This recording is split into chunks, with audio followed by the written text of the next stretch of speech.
Saturday suspense YouTube চ্যানেলে আপনাদের স্বাগত।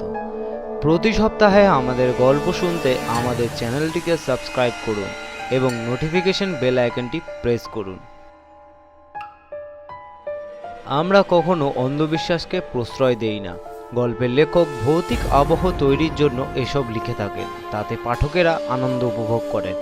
আপনারাও আমাদের এই পরিবেশন উপভোগ করুন।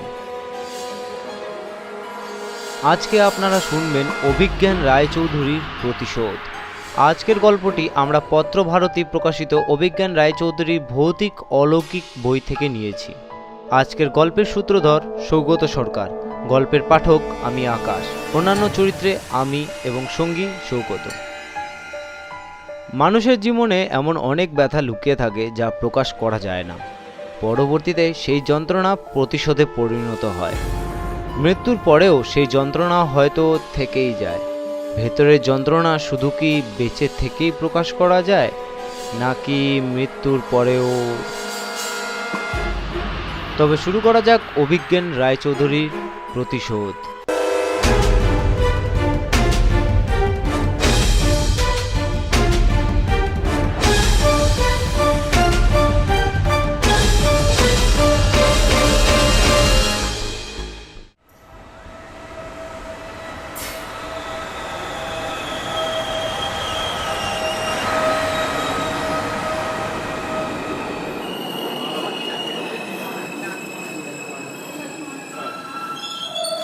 ঘুম ভাঙতেই রজত টের পেল ট্রেনটা স্টেশনে থেমেছে। বাইরে হকারদের চিৎকার, ব্যস্ত লোকজনের মালপত্র নিয়ে এদিক ওদিক ছোটাছুটি। কিছু লোক কৌতূহলী চোখে ট্রেনের দিকে তাকাচ্ছে।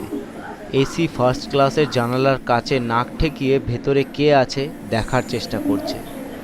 মোটা কাচের জানালার ওপারে স্টেশনের নামটা পড়ার চেষ্টা করল রজত। বাইরে প্ল্যাটফর্মে হালকা আলোয় স্টেশনের নামের আধখানা দেখে আন্দাজ করল টাটানগর। মাঝরাত্রি পেরিয়ে গেছে, খানিকক্ষণ দাঁড়াবে এখানে ট্রেনটা। বোধহয় খাবার তোলা হচ্ছে। হাওড়ার থেকে ট্রেনে ওঠার সময় ও একাই ছিল কেবিনে, কিন্তু এখন আর ও একা নয়। মাঝে কোনো স্টেশনে কেউ একজন উঠেছে। কোনো একজন বলাই ভালো, কারণ তার অন্য কোনো পরিচয় পাওয়ার উপায় নেই। উল্টো দিকে মুখ করে শুয়ে আছে। পায়ের দিকে শুধু একটা পুরনো দিনের ভারী স্যুটকেস। এসি ফার্স্ট ক্লাসের সঙ্গে একেবারে মানানসই নয়। কাঁধ অবধি কম্বল টেনে দিব্যি নিশ্চিন্তে ঘুমোচ্ছে। ট্রেনে ওঠার পরপরই খেতে দিয়েছিল। খাবার প্লেটটা এখন পড়ে আছে। ওটাকে সিটের নিচে ভেতর দিকে ঠেলে দিয়ে লেখার খাতাটা বার করলো রজত। মাথার কাছে আলোটা জ্বেলে দিল। বাকি কেবিনের অন্ধকার আর খানিকটা বাড়িয়ে দিয়ে সাদা আলো ওর সিটের ঠিক মাথার কাছে ছড়িয়ে পড়ল। অনেকক্ষণ ঘুম হয়ে গেছে। এখন ঘুম একবার যখন ভেঙেছে, চট করে আর আসবে না। তাই দিব্যি খানিকক্ষণ নিশ্চিন্তে গল্প লেখা যাবে। ইদানিং দু একটা ম্যাগাজিনে লেখা বেরোচ্ছে রজতের। ওর প্রফেশনটা যদিও আলাদা। সিএ পাশ করে একটা মাঝারি কোম্পানিতে চাকরি করে ও। লেখাটা মূলত ওর নেশা। তাই সময় পেলে কাগজ পেন নিয়ে বসে যায়, সব লিখতে শুরু করবে। এমন সময় বাধা এলো। কেবিনের দরজা খুলে এক প্রকাণ্ড চেহারার ভদ্রলোক প্রবেশ করলেন। 6 ফুটের উপরে হাইট, ডান গালে জুরুল, ফর্সা, ঢ্যাবরা নাকের উপর একটা রিমলেস চশমা, চোখের নিচে অংশ বসা, মাথা ভর্তি পাকা চুল।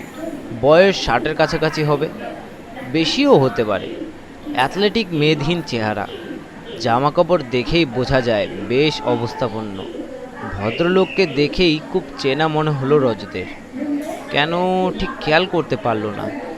দুটো ব্যাগ কুলিকে বাঙ্কের নিচে ঢুকিয়ে রাখতে বলে রজতের উল্টো দিকে এসে বসলেন। উপরের বাঙ্কের ভদ্রলোকের দিকে ইঙ্গিত করে বললেন, একসঙ্গে? না, ওনাকে আমি চিনি না। গুড। এক কেবিনে 3 জন, কেউ কাউকে চিনি না। ভালো। আমার নাম আশিস মাইতি। তোমার নাম কি? কি করো?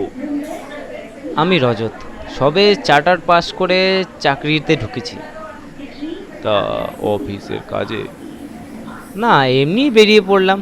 এখন সোজা পুনে, সেখান থেকে গোয়া 7 দিনের ট্রিপ। বলো কি, একা? তোমার বয়সে একা একা ট্রিপ? তা বন্ধু বান্ধব কেউ নেই? মাথা নাড়িয়ে মুচকি হাসলো রজত। জানে সবারই এটা অদ্ভুত লাগবে, ওর মতো বয়সী একজনের একা একা ঘোরাটা। আসলে ছোটবেলা থেকে রজত খুব একা একা থাকতো, এখন সেটা অভ্যাসে দাঁড়িয়ে গেছে। বাবা খুব কম বয়সে মারা যান, তারপর থেকে মামা বাড়িতে মানুষ। বড় মামার খুব শাসন ছিল, বাড়ির বাইরে কারোর সঙ্গে মেলামেশা একদম পছন্দ করতেন না। মাও বাবার হঠাৎ মৃত্যুতে এত আঘাত পেয়েছিলেন যে কখনোই বাড়ির বাইরে বেরোতেন না, সব রকম আনন্দ উৎসব এড়িয়ে চলতেন। আর তারই ছায়া এসে পড়েছিল রজতের উপরেও। আশিসবাবু মানিব্যাগ থেকে বিজনেস কার্ডটা বার করে রজতের দিকে এগিয়ে দিলেন। পুরনো বিজনেস কার্ড। 3 মাস হলো রিটায়ার করেছি। বায়োমেডের নাম শুনেছো? হ্যাঁ, তা শুনবো না? ভারতে 1 নম্বর ওষুধ তৈরির কোম্পানি। আর তাছাড়া ম্যানেজিং ডিরেক্টর আমিই ছিলাম।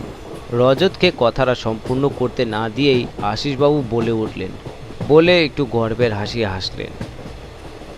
4 বছর এক সময় বায়োমেডকে কেউ চিনতো না। আমার জন্যই, এই আশিস মাইতির জন্যই বায়োমেডকে এখন সারা পৃথিবী চেনে। বলে কোটের পকেট থেকে একটা কাঠের বাক্স হাতে নিয়ে একটা চুরুট বার করলেন। লাইটার আছে? একটু থেমে বলে উঠলেন আশিসবাবু, না, আমি স্মোক করি না। আমার লাইটারটা ওই ডান দিকের লেদারের ব্যাগটার সাইড পকেটে আছে, বের করে দেওয়ার তো। বেশ অর্ডারের ভঙ্গিতে বললেন আশিসবাবু। রজতের হাত থেকে লাইটারটা নিয়ে চুরুট জ্বালিয়ে একটা তৃপ্তির টান দিয়ে উপরের বাঙ্কের দিকে তাকিয়ে বলে উঠলেন, লোকটা মরার মতো ঘুম লাগিয়েছে দেখছি, আর সঙ্গে আবার মান্ধাতা আমলের ব্যাগ। কোনো সেন্স নেই। আমার অফিসে ঠিক এরকম একটা ব্যাগ নিয়ে কে যেন আসতো, ঠিক খেয়াল হচ্ছে না। তা যাকে, বায়োমেডের কোনো ওষুধের নাম জানো? অ্যাসিবিয়ন, মাথা ব্যথা ওষুধ। বাহ, জানো তাহলে? খুব হিট প্রোডাক্ট। আমার রিসার্চ টিমই করেছিল, সে প্রায় 25 বছর আগেকার কথা। আমার বাবাও বায়োমেটে কাজ করতেন অনেক দিন আগে। তাই? একটু অবাক হলেন। কি নাম ওনার? রঞ্জন চ্যাটার্জি, রিসার্চ সায়েন্টিস্ট ছিলেন। কেবিনের আবছা আলোতে মনে হলো আশিসবাবু যেন একটু চমকে উঠলেন। রঞ্জন? আপনি আমার বাবাকে চিনতেন? উনি আপনাদের গুরগাঁও অফিসে কাজ করতেন। একটু গলা খাঁকড়ে চুরুটের ছাইটা নিচের কার্পেটের উপর ফেলে টান হয়ে উঠে দাঁড়ালেন আশিসবাবু। না, বড় কোম্পানি তো, অনেক এমপ্লয়ি ছিল। সিনিয়র ম্যানেজমেন্ট হলে চিনতে পারতাম। আমার তো সব সিনিয়র লোকেদের সঙ্গেই কাজ ছিল। যাই, চুরুটটা বাইরে গিয়ে শেষ করি, ভেতরে ধোয়া ধোয়া হয়ে যাচ্ছে। আবার কখন স্মোক অ্যালার্ম বেজে উঠবে। অবশ্য সবই টাকা দিয়ে ম্যানেজ করা যায়, বুঝলে ইয়াং ম্যান। কোনো নিয়মে তোয়াক্কা আশিস মাইতি করে না। আশিসবাবু কেবিনের দরজা খুলে বাইরে বেরিয়ে গেলেন। সত্যি বলতে কি, এত সিনিয়র লোক অথচ ভদ্রতার অভাব। কেবিনে যে আরও দুজন আছে তাতে কোনো ভুরুক্ষেপ না করে দিব্যি চুরুট খাচ্ছিলেন। অবশ্য তাতে কেবিনের অন্যজনের কোনো অসুবিধা হয়েছে বলে মনে হয় না। অন্যদিকে মুখ করে এখনও দিব্যি ঘুমিয়ে যাচ্ছে। আশিসবাবুকে যে কেন এত চেনা লাগছিল মনে করার চেষ্টা করলো রজত। এত চেনা মুখ, ভাবতে ভাবতে হঠাৎ মনে পড়ে গেল এত চেনা লাগছে। হ্যাঁ, এক্স্যাক্টলি, পরিষ্কার মনে পড়ে গেছে। কয়েক মাস আগে জয়ন্তী পত্রিকায় যে গল্পটা লিখেছিল তার সঙ্গে ছবিটা রজতই এঁকেছিল। সেই ছবিতে গল্পের প্রধান অপরাধী আগরওয়ালার যে ছবি ছিল তার সঙ্গে আশিসবাবুর প্রচণ্ড মিল। কিন্তু আশিসবাবুকে রজত তো আগে কখনো দেখেনি, তাহলে ওই ছবিটা আশিসবাবুর হলো কী করে? এতটা মিল আপনা থেকে রজত আরেকটু ভাবার চেষ্টা করলো। ঠিক এই রকম, ডান গালে জুরুল, ধ্যাবড়া নাক, চোখে রিমলে চশমার মধ্যে দিয়ে এইরকম শূন্য দৃষ্টি। ছবিতে লোকটার বয়স অবশ্য কম ছিল। আচ্ছা, একেই কি ঘুরে ফিরে সেই ভয়ের স্বপ্নটাতে দেখতো রজত। ছোটবেলার থেকে যে স্বপ্নটা বারবার ঘুরে ফিরে আসতো, এখনও যে দুঃস্বপ্ন দেখে ভয় মাঝে মধ্যে জেগে ওঠে রজত। সেরকমই কি দেখতে এই লোকটাকে? ঠিক তাই, স্বপ্নে যার চেহারা দেখতে পায় তারও ডান গালে জুরুল, চোখের নিচটা ঠিক এইরকমই বসা, ভ্যাবড়া নাক। কি অদ্ভুত কাণ্ড! কেবিনের দরজাটা আবার খুলে গেল। আশিসবাবু ঢুকলেন। দরজা বন্ধ করে নিজের সিটে এসে বসলেন। মিনিট খানেক চুপচাপ, তারপর বলে উঠলেন, হ্যাঁ, এখন মনে হচ্ছে রঞ্জনের নামটা শুনেছি। হঠাৎ হার্ট অ্যাটাকে মারা যান, তাই না? হ্যাঁ, আমি তখন খুব ছোট, বছর দুয়েক বয়স। বাবার সঙ্গে পার্কে গিয়েছিলাম, আমি খেলছিলাম, বাবা পার্কে বেঞ্চে বসেছিলেন, ওখানেই হার্ট অ্যাটাকে মারা যান। আমি নাকি বাবাকে বারবার করে ডাকছিলাম, বাবা সাড়া দিচ্ছিলেন না, তাই দেখে আশেপাশের লোকজন এগিয়ে আসে, বাবাকে হাসপাতালে নিয়ে যাওয়া হয়, সেখানে জানানো হয় বাবা মারা গেছেন।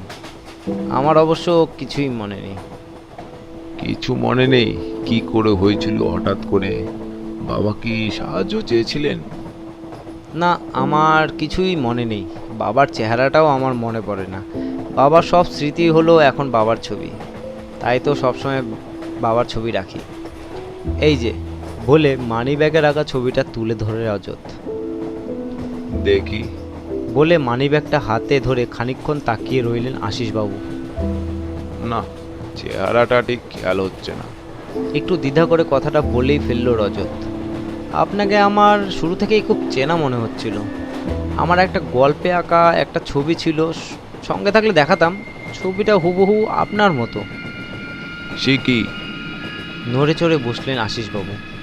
খবরের কাগজে আমার ছবি দেখেছো নাকি? না, আমিও তাই ভাবছিলাম, আপনাকে তো আগে কখনো দেখিনি, ছবিটা ঠিক আপনার মতো হলো কি করে। পরে মনে হলো আমি একটা ছোটোবেলায় দুঃস্বপ্ন দেখতাম, এখনও মাঝে মধ্যে দেখি। স্বপ্নটা এরকম, একটা লোক বেঞ্চে বসে আছে, হঠাৎ দুজন লোক তার দিকে এগিয়ে এলো, একজন তাকে দেখতে ঠিক আপনার মতো, সে বেঞ্চে বসা লোকটার সঙ্গে কী সব কথা বললো, এর মধ্যে হঠাৎ করে সঙ্গে অন্য লোকটা পেছন থেকে বেঞ্চে বসা লোকটার মুখে রুমাল চেপে ধরলো। তারপর? বাকিটা এক একবার এক এক রকম দেখি। আমার মতো দেখতে লোকটা কি করলো? আশিসবাবু উদ্গ্রীব হয়ে বলে উঠলেন, সেটা ঠিক বুঝতে পারিনি, কি একটা জিনিস দিয়ে যেন বেঞ্চে বসা লোকটার হাতটা চেপে ধরলো। তাহলে তোমার স্বপ্নে আমি ভিলেন, কি বলো? এই স্বপ্নটা ছোটবেলায় খুব দেখতাম, এখন কম দেখি, কিন্তু এত স্পষ্ট, মাঝে মধ্যে মনে হয় স্বপ্ন নয়, সত্যি। স্বপ্ন এত বিচিত্র হয়, তবে ওসবে কোনো মাথা মুন্ডু থাকে না। যে ভালো লোক তাকে স্বপ্নে হয়তো খারাপ দেখি, যত হাবি যাবি বকওয়াস। একটু থেমে আশিসবাবু ফের বলে উঠলেন, এইসব নিয়ে একদম ভাববেন না, এখন ঘুমিয়ে নয়, জেগে স্বপ্ন দেখবে আমার মতো, তা না হলে বড় হওয়া যায় না। উফ, আজকে এত মাথা ধরেছে না, কোনো ওষুধও আনেনি সঙ্গে। আছে তোমার কাছে কোনো ওষুধ? আপনার কোম্পানিরই ওষুধ আছে, অ্যাসিবিয়ন নেবেন, ওটাতে তো আমার বেশ কাজ দেয়। না না, অ্যাসিবিয়ন আমার শ্যুট করে না, দরকার নেই। চুপ করে শুলে আপনার থেকেই মাথা ব্যথা ছেড়ে যাবে। বলে আশিসবাবু চাদর কম্বল পেতে শোবার ব্যবস্থা করতে থাকেন। হঠাৎ কে যেন ধমকে উঠল, মিথ্যা কথা আশিস, সত্যি কথাটা বলবো, অ্যাসিবিয়ন খেলে কি হয় তা তুমি জানো? চমকে উঠল রজত। উপরের বাঙ্কের লোকটা উঠে বসেছে, আবছা আলোতে মুখ না দেখা গেলেও গলার আওয়াজ ওদিক থেকেই আসছে, রজতের উপর বাঙ্কে, তাই আশিসবাবুর মুখোমুখি। ধমককে আশিসবাবুর মুখটা ছাই প্যাকাশে হয়ে গেছে, কোনো রকমে সিটে পাতা সাদা চাদরের প্রান্ত দু হাত দিয়ে চেপে ধরে বসে আছেন, কেমন যেন গুটিয়ে গেছেন ভয়ে। ফেজ 4 ক্লিনিক্যাল ট্রায়াল, অ্যাসিবিয়ন ড্রপ বাজারে ছাড়ার আগে তার উপর পরীক্ষা নিরীক্ষা চলছে, আগে টেস্টগুলো পাস করে গেছে অ্যাসিবিয়ন, ফেজ 4টা পেরোলেই বাজারে ওই ওষুধ, আমার পথ প্রশস্ত হয়ে যাবে। ফেজ 4-এ দেখা হয় পেশেন্টদের উপর ওষুধের লং টার্ম এফেক্ট, অর্থাৎ ওষুধ খাওয়ার 2-3 বছরের মধ্যে পেশেন্টের কি হয়। ঠিক এই সময় দেখা গেল 50 বছর বয়সে বেশি কে ওষুধ খেলে তার ক্যান্সার হচ্ছে। যে 5 জন টেস্ট সাবজেক্টের বয়স 50-এর বেশি, তাদের প্রত্যেকেরই ক্যান্সার হয়েছে 2 বছরের মধ্যে, অর্থাৎ ওই ওষুধ বাজারে আনা যাবে না। ঠিক কিনা আশিস? আর তাই ঠিক সেই কারণেই তুমি নিজে ওই ওষুধ খাও না, ঠিক কিনা? উপর থেকে গম্ভীর গলা ফের ধমকে বলে উঠল, আমি ছিলাম ওই ওষুধের রিসার্চ সায়েন্টিস্ট তোমার টিমে, তোমার ওই তথ্য লুকিয়ে ওষুধটা শুধু পার করতে চাইলে কোটি টাকার উপরে ওষুধ তৈরিতে খরচ হয়ে গেছে, বাধা হয়েছিলাম আমি। কোনো রকম কম্প্রোমাইজ করতে চাইনি, তাই আমাকে সরিয়ে দিলে। ছেলেকে পার্কে বেড়াতে নিয়ে গেছি, তখন প্ল্যান করে খুন করলে ইঞ্জেকশন দিয়ে। একবারও ভাবলে না ছোট ছেলেটার কথা? নেহাদও দূরে খেলছিল, টের পাওনি? তা না হলে হয়তো ওকেও মারতে, তাই না? আশিস বাবু নড়ছেন না, পাথরের মতো বসে আছেন। অন্ধকারে ফের ওই একই গলায় শোনা গেল, নাও, আমার ছেলের হাত থেকে অ্যাসিবিয়ন খেয়ে নাও, খেতে তোমাকে হবে। কি ক্যান্সারের এত ভয়? এতদিনে যে লক্ষ লক্ষ লোক মারা গেছে ওষুধ খেয়ে, তারা জানেও না এর আসল কারণ। তোমাদের এত পপুলার প্রোডাক্ট নিজে খাবে না? আবার অট্টহাসি হেসে উঠল বাঙ্কের উপরে যাত্রী। না, আর দরকার নেই দেখছি। আমার হার্ট অ্যাটাক বলে কেস সাজিয়েছিলে তুমি, তোমার ক্ষেত্রে ওরকম কেস সাজানো দরকার নেই দেখছি। সত্যিকারের হার্ট অ্যাটাক। কথা থেমে গেল। বাইরের ট্রেনের ঝিকঝিক আওয়াজটা যেন বেড়ে গেছে। দূরে আলোগুলো দুরন্ত বেগে উল্টো দিকে ছুটে যাচ্ছে, গাছগাছালির সঙ্গে নিয়ে। মেঘের সঙ্গে লুকোচুরি খেলতে থাকা চাঁদের আলো ছায়া হাত বাড়িয়েছে কামড়াতে। বাইরে সার দেওয়া গাছগুলোর ছায়া ছায়া অবয়ব যেন আর চোখে এই কামড়ার দিকে তাকিয়ে আছে। যা হয় হবে। সমস্ত সাহসে ভর করে উঠে দাঁড়ালো রজত। উপরের বাঙ্কে আর কেউ নেই, শুধু সামনের নিচে বাঙ্কে পড়ে আছে আশিস বাবুর নিথর দেহ, আর তার পাশে একটা পুরনো ফাইল, অ্যাসিবিয়ন প্রজেক্ট রিপোর্ট।